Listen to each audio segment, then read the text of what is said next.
Welcome to my views and news. Complete situation report for you from Sudan, viewers, where Sudanese army is accusing some news channels of being biased, of supporting rapid support forces. The news channels are based in the Middle East. Through its social media page, Sudanese army released a statement.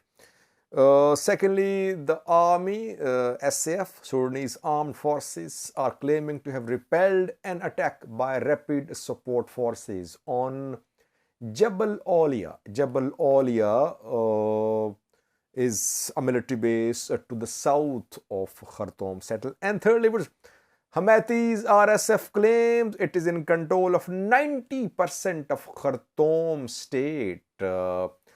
While in an interview with the BBC, Hemedti agreed to sit with Burhan. But before dialogue, he wants ceasefire. Why? Why is Hemedti taking this position that there must be ceasefire before dialogue? And lastly, Hemedti talked to Turkish foreign minister today after a Turkish evacuation plane came under fire yesterday, reportedly. Firstly, viewers, for the first time, we are seeing now allegations from Sudanese army against some news outlets based in the Middle East. The news outlets are definitely backed the governments, the countries where they are based. In the past 2 to 3 days, we have seen some videos, live coverage by Aljazeera and AlArabiya reporters is ongoing.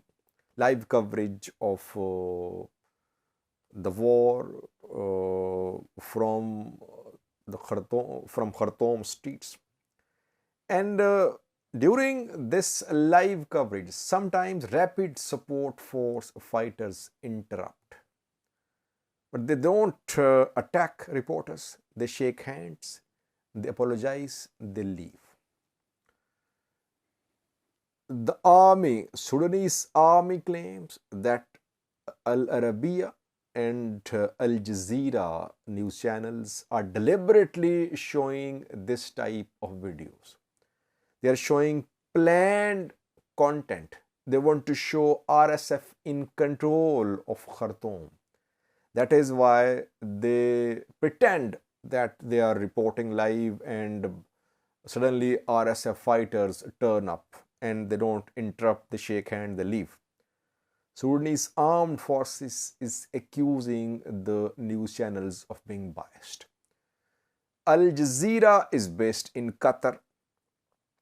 AlArabiya is based in Dubai, United Arab Emirates. UAE is a close ally of Hemedti, Hamdan Dagalo.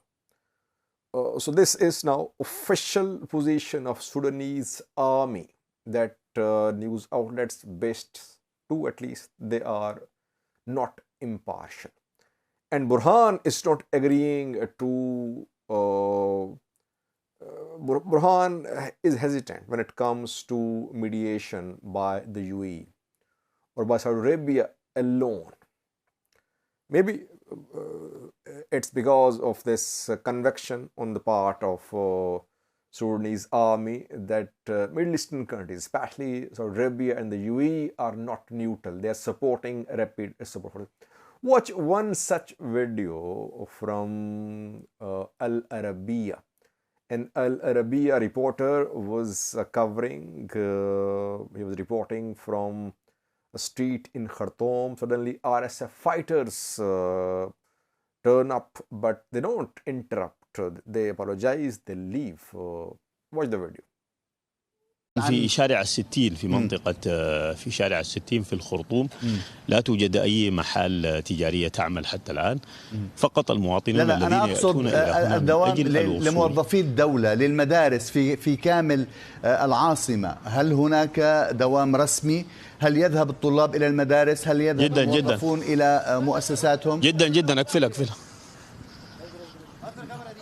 حنقفلها أقفل الكاميرا خلاص. أقفل الكاميرا خلاص.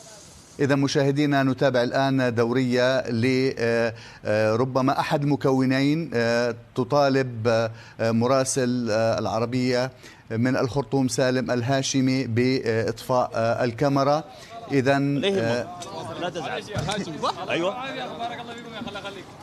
بس كنا عارفين. الله يكرمكم الله يجزيكم. لا عادي عادي. وين الشباب ديل لكن قالوا إذا لا أدري إحدى الدوريات الآن. Secondly, viewers, Mount Awliya, Jabl Awliya military base, which was attacked by rapid support forces when the war broke out the 15th of April. RSF fighters took control of Jabl Awliya and Marway. Later, they had to retreat from Marway and I think from Jabl Awliya too. Sudanese army has released a statement saying that an attack by rapid support force fighters on Jabl Awliya has been repelled.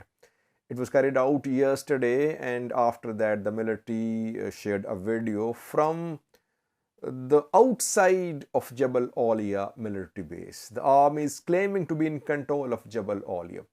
Rapid support forces have not claimed the control of Jabl Awliya. Rather, RSF says that airstrikes were conducted yesterday by Sudanese army on Jabl Awliya and on Darman. Watch a video which has been shared by Sudanese army from Jabl Awliya. Two videos, one graphic not showing you, shows fighting in the background, clouds of smoke rising. The other non-violent video shows Sudanese armed forces near Jabl Awliya. Watch the video.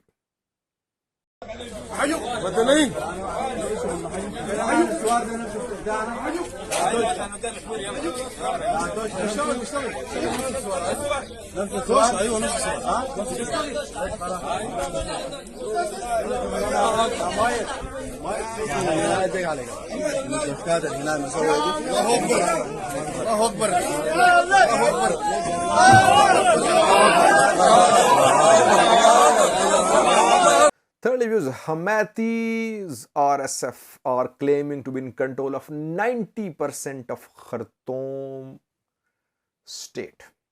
Official position of RSF made public just a few hours ago. And Hemedti has agreed to talks with Al-Burhan after ceasefire. Now, in Khartoum, I have been updating you that RSF is still in a strong position. It could not be dislodged from Khartoum. But to say that 90% of Khartoum is under full control of rapid support forces could be an exaggeration. Though main entry-exit points of Khartoum state are being controlled by rapid support forces. To the north, Bahri and Darman, to the south, to the east, Sharkunil, to the west, we're seeing heavy presence of rapid support force fighters. So they are definitely in Khartoum, deployed along the borders as well. But Sudanese armed forces are also in Khartoum. We cannot say there is no Sudanese armed force members in Khartoum. They are there, fighting ongoing in some places. Overall, rapid support force members, they have managed to hold on to their gains in Khartoum. No one can deny that. Secondly, why is Hemedti ready to talk to the other side, but he wants one precondition to be fulfilled, and that is ceasefire must be announced before start of talks. Why does he want ceasefire before start of talks? Because he is in a strong position in Khartoum. In Khartoum, Bahri, Darman, RSF is in a strong position. Khartoum is capital of Sudan. If ceasefire is announced and ceasefire is implemented, it means Hemedti's forces will remain in control of the most strategic city in Sudan, and that is Khartoum. That is why Hemedti wants ceasefire, then dialogue. Al-Burhan is not going to agree to a ceasefire before Hemedti leaves. He wants Hemedti's forces to leave Khartoum, to leave Bahri Darman. Then talks can be held. Hemedti wants ceasefire now, then dialogue. So that is why no signs of ceasefire coming, it seems. Though on paper, we're seeing announcements. On paper, there is still ceasefire in place. But you know what is happening?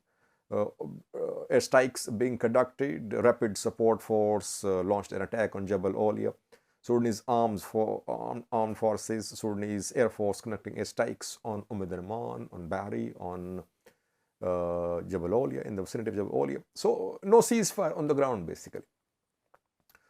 It means the two sides are calling for ceasefire not for the sake of any humanitarian relief. Their call for ceasefire or opposition to ceasefire is based on their battlefield gains or losses. No ceasefire coming, I think. Al-Burhan is sending his envoy to Egypt. Tomorrow, I think, the Sovereignty Council Chief Al-Burhan's special envoy is going to be received in Egypt, where talks will be held between Egypt, and Egypt is definitely supporting Al-Burhan. Let's see what happens after this key meeting. What does Al-Burhan want from Egypt? Does he want more? Does he want some significant military support, air support from Egypt?